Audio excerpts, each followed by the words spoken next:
¿Cómo andan lectoras y lectores? Aparezco casi terminando el año, pero no quería dejar pasar esta oportunidad para compartir con ustedes mis 10 mejores lecturas, este top 10 de lecturas del 2022.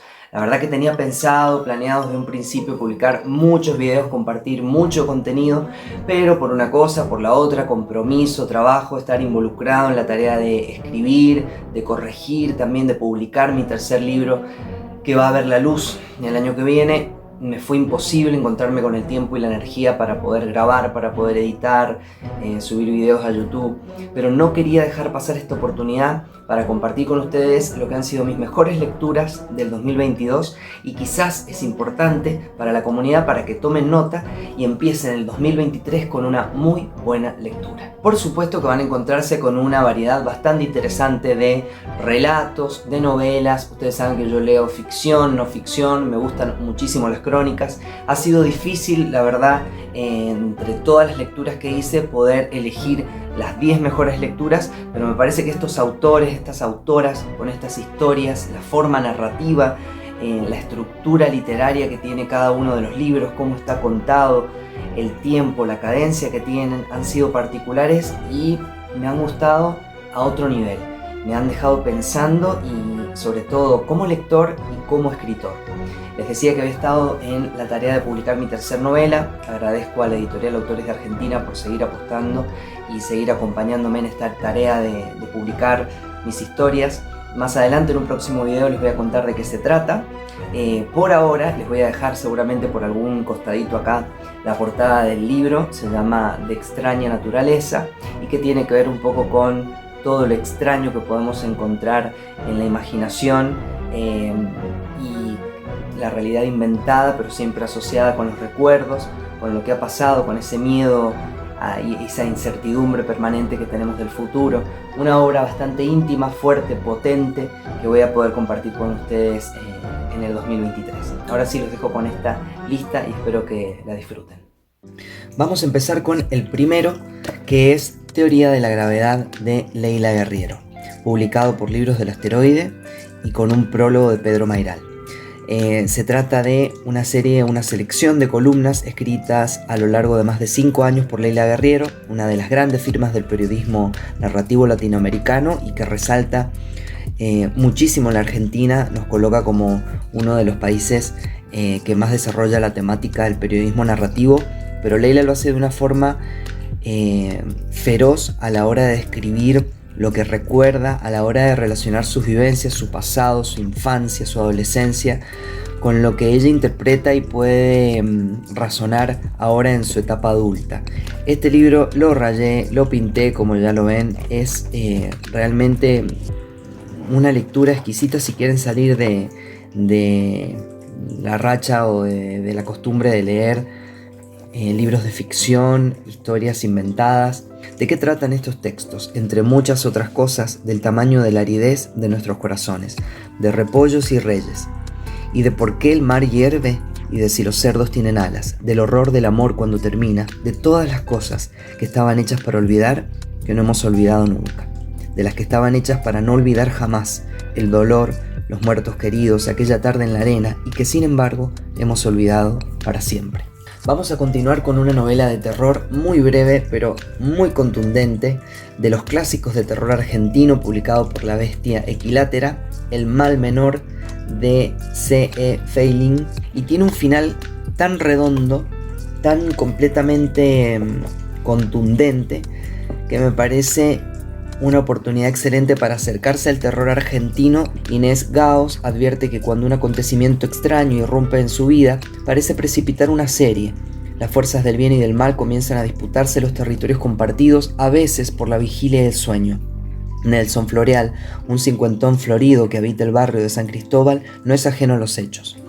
Lo que hace el autor con esta novela, como les decía, es mezclar un poco lo paranormal con el terror cotidiano, con las cosas que realmente nos dan mucho miedo por la probabilidad de que sucedan en la vida real, y vamos a encontrar algunos detalles de las personas que son onironautas, de esas personas que pueden abstraerse de la realidad y pueden pasar a otros planos de realidad mediante algunos ejercicios, de una raza de antiguos seres que están conviviendo permanentemente con con las personas en el mundo. Vamos a continuar con otra novela también de La Bestia Equilátera. La Sesión en una tarde de lluvia es un clásico bastante anterior, tiene sus años ya, publicado por Mark Shine, no sé bien cómo se pronuncia el autor, pero esta sí que tiene un final completamente redondo y tiene que ver con las sesiones de espiritismo.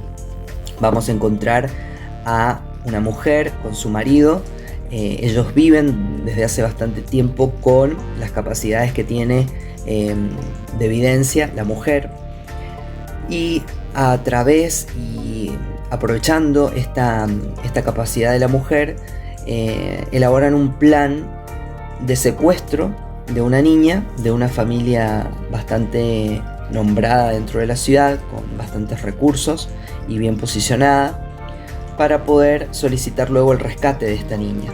Vamos a seguir con un clasicazo también. Para mí son todos clásicos porque como a mí me encanta el terror y el suspenso y la novela policial, ustedes saben que uno de mis libros favoritos y mis películas favoritas de terror es El Exorcista. Esta es su continuación, Legión, la segunda parte del Exorcista, con un protagonista muy querido que es el inspector y el detective Kinderman, que por supuesto tiene su aparición en la primera parte, en El Exorcista, y acá continúa, y el foco del protagonismo se sitúa específicamente en su persona. Según lo que dice la sinopsis del libro, Legión supera al Exorcista en su intensidad y en su suspenso. Se trata de un viaje extraordinario a las desconocidas profundidades de la mente, que plantea las más inquietantes preguntas sobre el ser humano.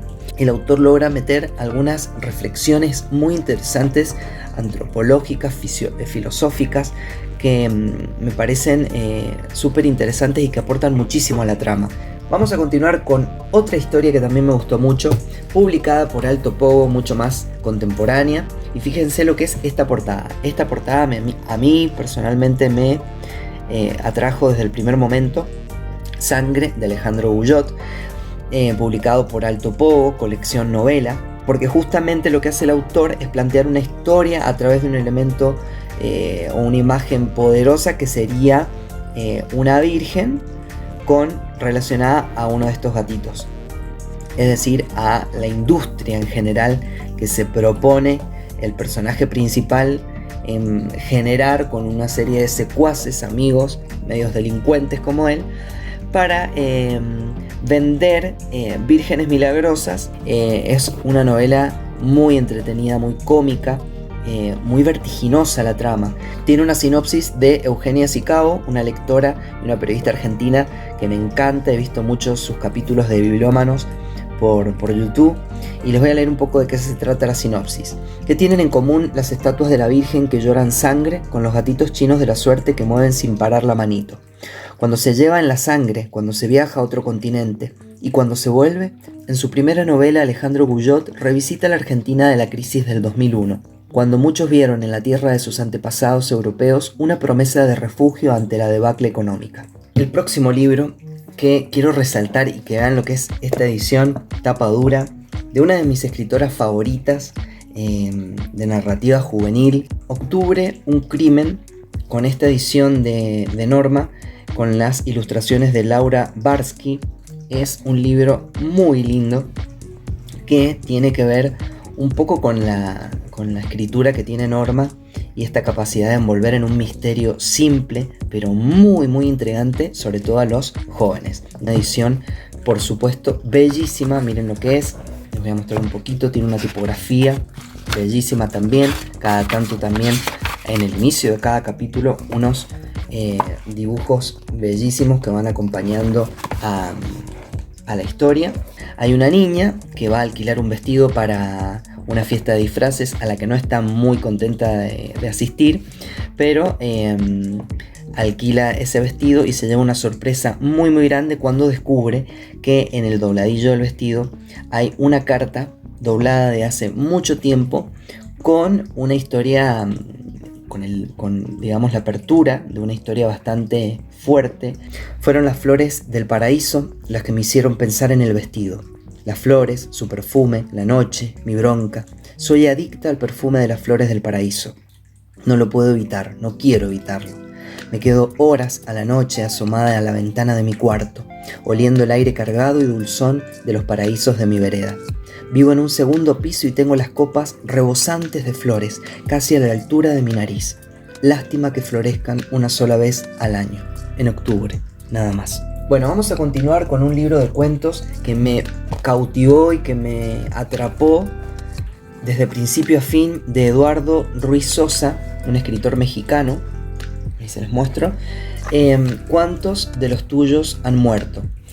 Este libro es una serie de cuentos que tienen que ver con la muerte en el total de sus expresiones. La muerte cuando está llegando, la muerte cuando sucede, cuando da el zarpazo, cuando acontece sigilosa como si fuese una brisa de viento, de aire. En ¿Cuántos de los tuyos han muerto?, el escritor mexicano Eduardo Ruiz Sosa se enfrenta al fenómeno de la muerte mirando los ojos de los sobrevivientes, escuchando a los que quedan en el mundo como testimonio de la ausencia, de esa ausencia ajena que en buena medida es nuestra propia ausencia, pues al morir los otros va desapareciendo también lo que fuimos con ellos. Es un libro hermoso que tienen que leer porque es una literatura obligada si quieren crecer como personas en relación al tema de la pérdida, en relación a la muerte, a los duelos. Vamos a pasar ahora a una de mis escritoras también favoritas dentro de la literatura perturbadora, y es ni más ni menos que Fernanda García Lao. He leído bastante de ella, me encantaron sus cuentos El tormento más puro, ese libro de cuentos. Este está publicado por MC, que es, si no me equivoco, también un sello de Planeta. Esta forma dislocada que tiene de escribir la autora y cómo propone la narrativa de esta novela me encantó. La trama, cómo está lograda, y esa voz disruptiva, avasallante, que la va llevando de la nariz a la protagonista y que no la va dejando en paz ni siquiera en el mundo de los muertos, porque está permanentemente mirando, observando por la ventana, y ella vive enfrente de un cementerio. Ya empezaste a percibir un olor, un barrio bien, con chalés y garitas, jardineros y servicio de limpieza. No puede apestar así. Narrada en segunda persona desde la dislocación de la protagonista, hija de un proctólogo y una suicida serial, la novela atraviesa hospitales, piletas, autopsias, matrimonios y cementerios con naturalidad y espanto por partes iguales. En estas páginas, abortos, santos y vecinos conspiran contra los mandatos de la fecundidad, de la fe en la iglesia, de matrimonio burgués, de felicidad familiar, de cordura y raciocinio. Un fantasma puede ser mejor compañía que un concejal, un escribano o un bebé. El tipo de literatura que rompe los estereotipos y que incomoda al punto de decir, ¿sigo leyendo o no sigo leyendo? Vamos a continuar justamente con Thomas Downey, un escritor que también me gusta muchísimo, y que en este libro, Flores que se abren de noche, publicado por Fiordo, se coleccionan 4 cuentos. Ya les voy a leer, les voy a mostrar acá el índice. Flores que se abren de noche, el que da título al libro, Set, La paciencia y Hombrecito. Este libro lo leí apenas comenzó el 2022 y me encantó. Tiene una escritura muy descontracturada que hace que nos metamos en cada uno de los cuentos pensando, y de forma inocente, de que no nos vamos a encontrar con nada incómodo, perturbador o inquietante. Y cuando menos lo esperamos, el zarpazo. Es una imaginación bastante turbia, es una mente muy innovadora, que da como resultado una literatura muy sugestiva. Tiene que ver un poco también con mundos un tanto distópicos. Les voy a leer también un poquito para que vean de qué se trata los cuentos. ¿Qué ocurre entre los 2 jóvenes primos que viven en el Delta y un día descubren que no son primos? ¿Un set puede enseñarnos a ser mejores personas? ¿Qué haríamos si pudiéramos revivir a un hijo muerto? ¿Los seres humanos podemos ser mascotas? En este libro no hay respuestas, hay relatos que también son pequeñas novelas que nos llevan a hacernos preguntas trascendentes, a descubrir que lo que define un tiempo y un lugar no es lo que vemos ni lo que sabemos. Y el último libro de esta lista de mejores lecturas del 2022, Verity, La sombra de un engaño, publicado por Planeta Internacional, y en la portada dice: ¿hasta dónde llegarías para conocer la verdad? Yo no les puedo explicar la adicción que genera este libro, los plot twists que tiene, los giros inesperadísimos que tiene, una trama completamente atrapante, vertiginosa. Fue la primera que leí de Colin Hoover, porque me parecía que iba a ser mucho más interesante en cuanto al estilo de literatura que yo suelo leer. Les voy a compartir un poco la sinopsis para que vean de qué se trata. Lowen Ashley, autora al borde de la bancarrota, recibe un encargo que le cambiará la vida. Jeremy, el flamante marido de Verity Crawford, una de las autoras más importantes del momento, la contrata para terminar la serie de libros en la que trabaja su mujer antes de sufrir un grave accidente que la ha dejado en coma. Lowen se instala en la mansión del matrimonio para conocer de primera mano las notas de Verity, con la esperanza de encontrar material suficiente para empezar con su encargo. Pero lo que no esperaba descubrir en la caótica oficina es una autobiografía de la propia Verity, escondida para que nunca salga a la luz. Bueno gente, esto es todo. Les deseo con mucho cariño que puedan terminar este 2022 con mucha paz, con mucha felicidad, y sobre todo que arranquemos el 2023 con el pie derecho para encontrar buenos libros, buenas historias, autores y autoras para poder compartir. Les agradezco antes de terminar a todas las personas que se siguen sumando, que se siguen suscribiendo a este canal para poder compartir literatura, para poder seguir creciendo, expandiendo nuestra cabeza con la ficción, al abrigo de la literatura, al amparo de la biblioteca, como digo siempre. Y muchísimas gracias por seguir sumándose a Leído sobre Escrito. Nos veremos en la próxima. Chao.